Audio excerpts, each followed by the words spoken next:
বিশ্বজুড়ে পালিত হচ্ছে বিশ্ব স্বাস্থ্য দিবস। দিনটি ঘিরে শ্রীপুর উপজেলা স্বাস্থ্য কমপ্লেক্স থেকে বিস্তারিত জানিয়েছেন শ্রীপুর প্রতিনিধি শিহাব খান।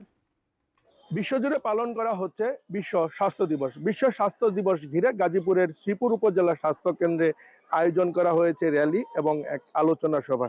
এছাড়াও সোমবার সকাল থেকে যেসব রোগী হাসপাতালে আসছেন তাদের বিশেষ চিকিৎসা সেবা দিচ্ছেন হাসপাতাল কর্তৃপক্ষ।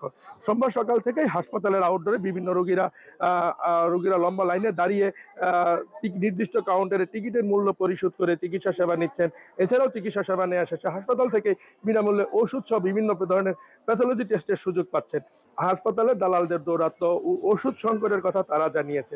আমি এই বিষয়ে কথা বলেছিলাম শ্রীপুর উপজেলা স্বাস্থ্য ও পরিবার কল্যাণ কর্মকর্তা শফিকুল ইসলামের সাথে।